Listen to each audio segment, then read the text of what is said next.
I remember when I was home with the boys, I remember there being kind of like a division, between stay-at-home moms and working moms. And I always felt like there was kind of like a underlying, like, I have it harder, or I have it harder.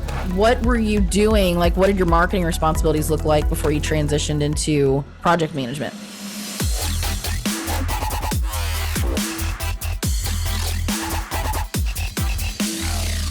Hello, and welcome to another episode of Fuck Your Podcast. I'm Emma Pardo. And I'm Katy Martin. And today we're excited to have a special guest on the pod today, Brook Vallejo with Good News Roofing, right? That's correct. Awesome. So welcome to the show. We're happy to have you. Thank you. I'm happy to be here. Excited.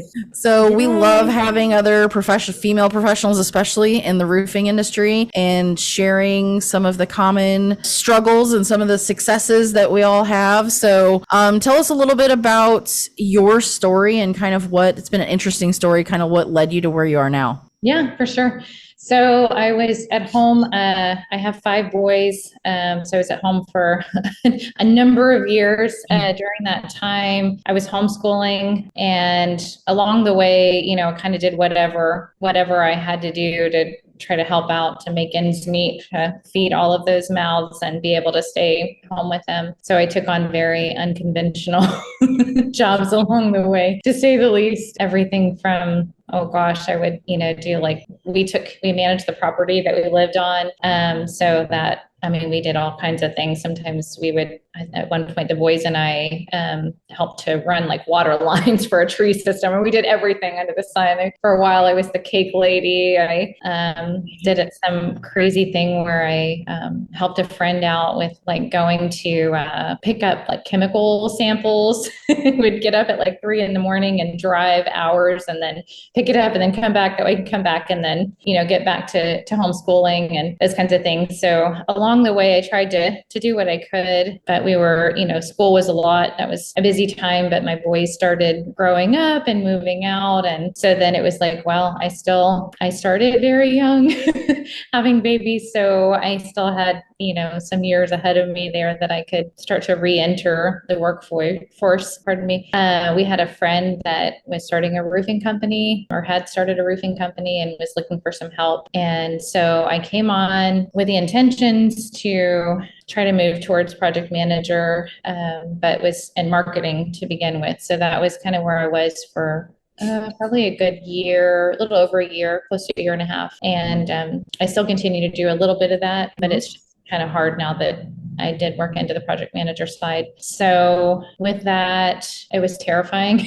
I knew nothing about roofing, but he, kind of took me under his wing, and we went out and did a lot together for a long time. I say a long time, it really wasn't that long. It was, it kind of built up over the year plus, where we got some training and felt good about it. But the first time on my own was literally terrifying. It was like, you want me to go by myself and find sleep? It was like, okay. It was awful. And so, but then I got out there and I was like, wait a minute, I figured it out. I managed. And so we had a big hailstorm right after that. And then it was like, put your seatbelt on.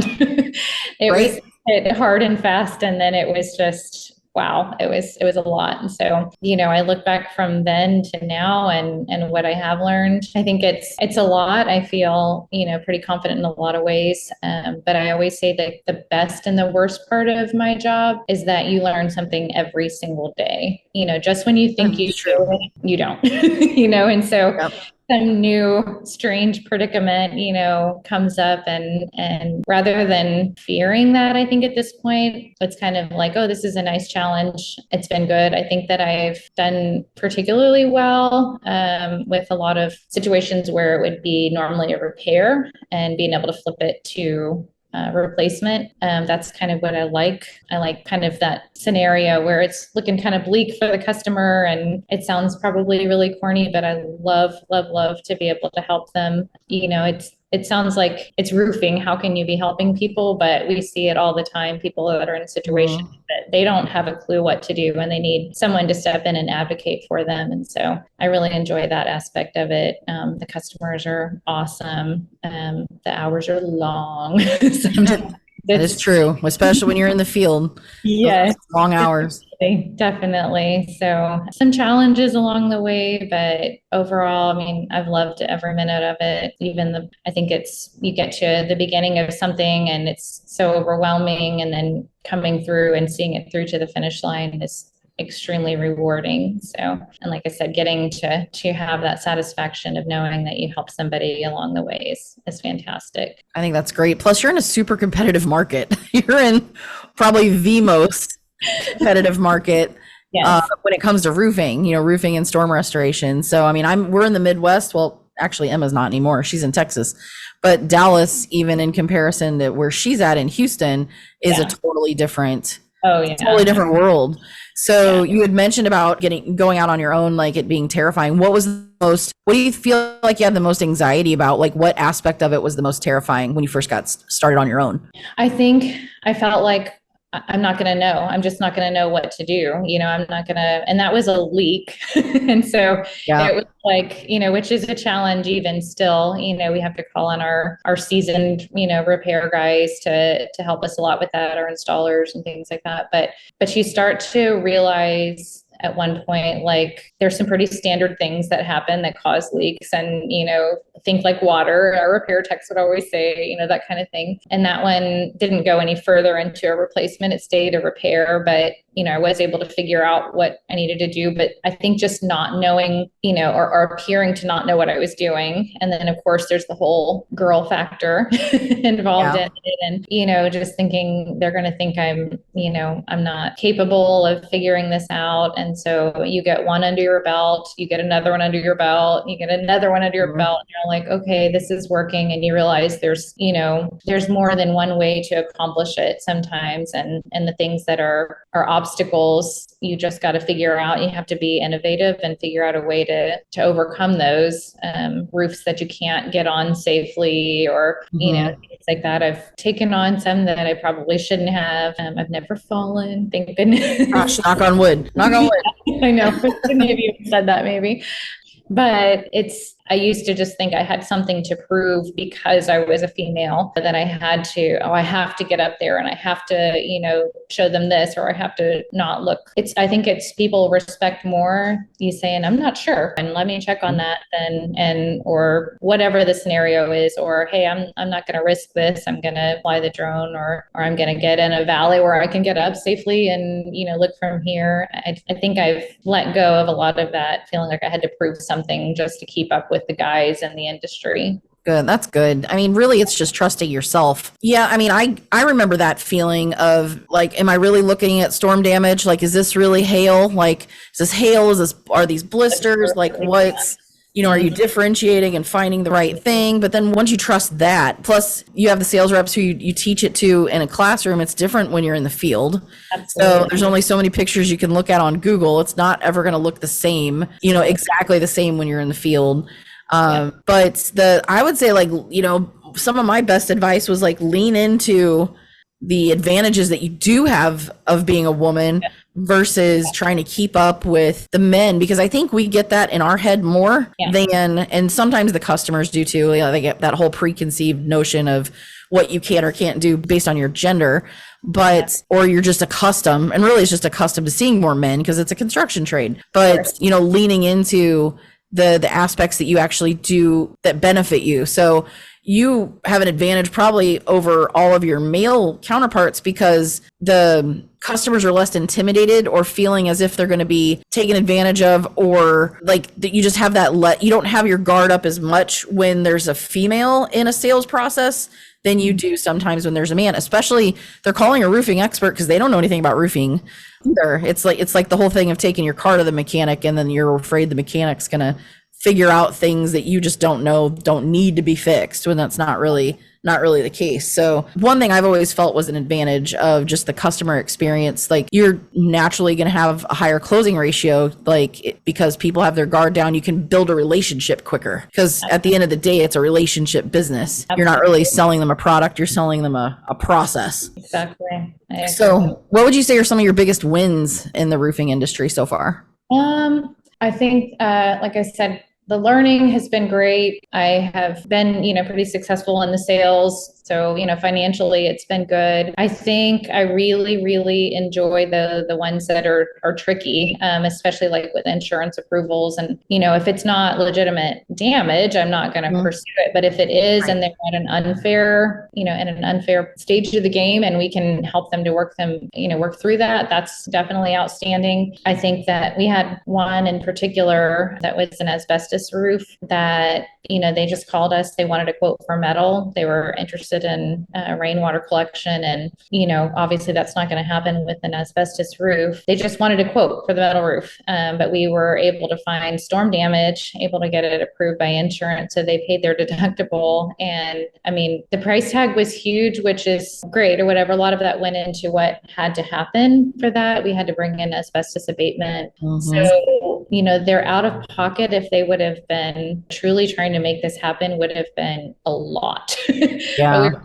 able to help them through that. And so they paid their deductible, insurance paid all the rest. And like I said, it was all 100% legitimate. So we still are in contact with him, and that's been several years ago. And, he'll just text Stephen from out of state, hey, with the grandkids, in Montana, just checking on you guys. Hope y'all are, being safe. And the relationships, I would have to say probably that's the biggest one. Most of my customers I remain in contact with, and I feel like I have friends for life there with them. And I hope that's my one thing is I would want them to feel trusting with me. It's your home. Right. It's a lot of pressure, and you want to do well for them, and you want to give them that peace of mind. Some people are like, whatever, take care of it. I don't really care. And then others are very uptight, very anxious about it. And so I think the relationships and, those are probably the biggest wins in my opinion. So to give some people frame of reference, if they're newer to the roofing industry, so you talked about the company that you're currently with, you started in marketing, you moved into project management. And I know in Dallas, project management is synonymous with sales, but that's typically the title, and every company operates a little bit different. So some you're a little more hands-on with production, some you're not. But for the most part, the project management role, you're going out doing the initial inspections, you're meeting adjusters, then you're meeting with customers to move the project forward. What were you doing? Like, what did your marketing responsibilities look like before you transitioned into project management? So totally different. Definitely. We focused our marketing a lot on the insurance side, establishing relationships with different agents. And through that, I have also made lifelong, friends, I think, amongst those people as well. They've been phenomenal. So through that, we've had lots of referrals that have come through. Just, being somebody, there's storm chasers that come through. That's scary. They're here and then they're gone. And so, we wanted them to know us long term and see, here's where we are. We're not going anywhere. We're here consistently. So lots of visiting with them and kind of making that relationship solid. So, that was where I spent most of my time is working. We had to be very creative during COVID times because we couldn't go into offices. And so we had to come up with all kinds of stuff that we could do.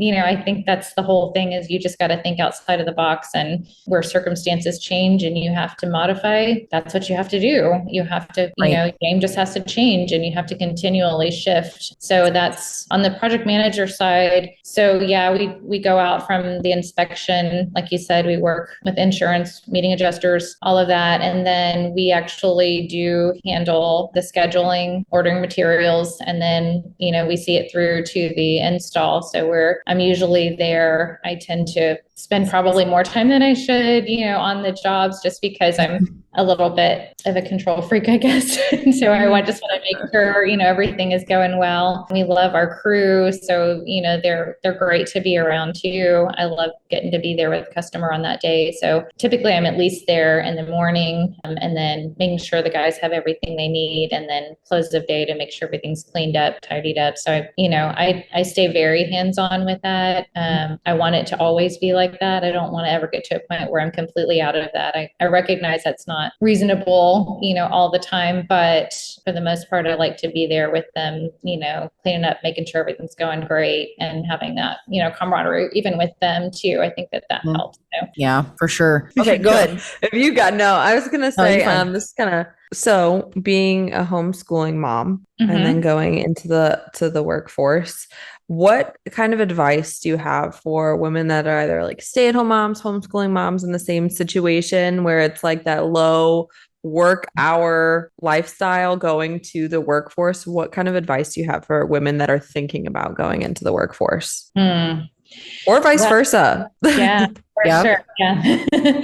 I remember when I was home with the boys, I remember there being kind of like a division, between stay-at-home moms and working moms. And I always felt like there was kind of like a underlying, like, I have it harder, or I have it harder, kind of thing. And I don't know that I could say which one is harder. I mean, at times it's, grueling, and it's a grind sometimes, for sure. But there are rewards that that you can't gain anywhere else but here. But it's the same being at home with your children. Obviously, I wouldn't have changed that for the world. I valued that, and that was a wonderful time in my life. But I think that coming out of that, I think you have to recognize, okay, what skills did I gain just because I wasn't getting a paycheck here? What skills did I gain that are going to help me now in the workforce? I think that is huge. I think that there are skills that I wouldn't have maybe had if I had just stayed in the workforce the entire time. But,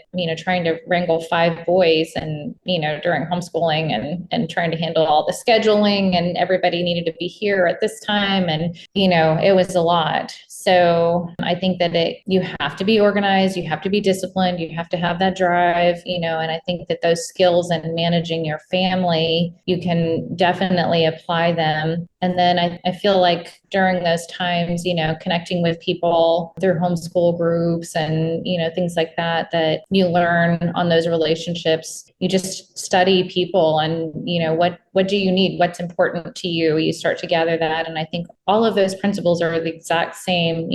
If you're working with integrity and you care about your customers, I think that those are the same values, just like you would have with people that you interacted with there. So I think believe in yourself and don't put yourself down like I was just a homeschool mom, or, it's not, it's a lot. So that would be it. Just believe in yourself and inventory those skills that you have, and then just see where you need to modify them and bring them to the table. Absolutely. Yep. I would agree. Well, I think I was going to ask something around the length of time that you've been in the industry, but I was actually segue into something a little more lighthearted and kind of funny that we kind of cover. So it sounds like you've been in the roofing industry since before COVID. So you've been in it for a few years, got a good solid foundation. So you've probably seen some of the good, the bad, the ugly, and especially in a market like Dallas, it's pretty, there's a lot of volume there. So you've probably been exposed to quite a bit. So what would you say is something that like really grinds your gears about the roofing industry? Or maybe it's about your role, because obviously we all experience a lot of the same struggles or hiccups and speed bumps along the way. Like, what's one of those just little annoying things that gets under your skin? I think probably for me personally, maybe the misunderstanding, and it's understandable that, sometimes clients will have, we can tend to get a bad rap in the industry, the roofers. So, I think that they can sometimes be on the defense, and rightfully so, where they've maybe been burned before. And so it can hurt your feelings when you are legitimately trying to help, and they are, taking that as, you're just trying to get me, get one over on me, things like that. So that's tough. Insurance wise, there's always going to be frustrations there. Again, when there's something there's legitimate damage and the insurance company is, working against you in every way, it feels like that can be really frustrating. There's inconsistencies there too. It's really unfortunate. Oh, yeah. It seems like it just depends on which adjuster you get and how, they're feeling there. And so I think that's it. I would have anticipated more like on the whole, guys sizing you up, but that has turned out to be far less than what I expected. It's there, but it's not anything near what I've expected. There's honestly the ones that have been the harshest have been women. So there's been a few. Oh, okay. Like, I don't know. I'm not even sure what that is about, but there's been a few of those that have been kind of interesting scenarios. That's Yeah, funny. that's I can see that for sure. Like I can see that with some women, right? and that Uh, seems to be, I was going to say, it seems to be the trend that it's happening less and less, but it still yeah. happens and it doesn't Mm, make it sting any less. right. Oh, for sure. I'm like, So, great. I thought we were in this together. Right. right. Like just, tearing into you. But otherwise, I mean, it's just the regular day in and day out struggles that we all have and just figure out a way and keep on trucking. So Right. I just think that being able to be innovative and figure out one situation at a time is super important. So Absolutely. yeah. Awesome. Absolutely. One thing, the company that you're currently with, so you currently work for Good News Roofing and Solar, and they are located out of what city in the Dallas area? It's not Dallas area, it's actually Austin area. Oh, it's Austin. Man, I've been way Yeah, off. that's okay. That's But- okay. No worries. Yeah. So we are just south of Austin. Oh, okay, great. So you guys are probably working like the Round Rock storm and stuff like that. Yeah, we're spending a lot of time Round Rock, Georgetown area right now. North Austin got it some, so we're kind of in those areas a lot right now, and still have a few stragglers. We had some hail in San Marcos the last storm, and so we're still kind of working a few of those as well. But it was strange timing. It was very strange timing. September hail is very weird, Right. such magnitude. So there's a lot of damage out there. So And wasn't that right after? Wasn't there a San Antonio storm not long before that? I believe so. Yeah. Which I know isn't too Yeah. far. I don't know. Do you guys go that far? We do. We do. We try to stay, within 45 minutes to an hour from Kyle. We're nice and central though, so that helps. Oh, good. Yeah, Is this the only company that you've been with since you've gotten to the roofing industry? it is. Awesome. So Yeah. what makes you excited about like working for this particular company? Like what are some of the good points that everyone should be looking at for the company they work for? Yeah. So I think it was super helpful that these were longtime friends of ours. So the owner, his wife is my best friend, and so that's helpful, definitely on Yeah. a personal note. And so their family is all kind of involved in the process, so that's great. But I think that the support that we get from them is good. We have a supplementing team that helps out a lot.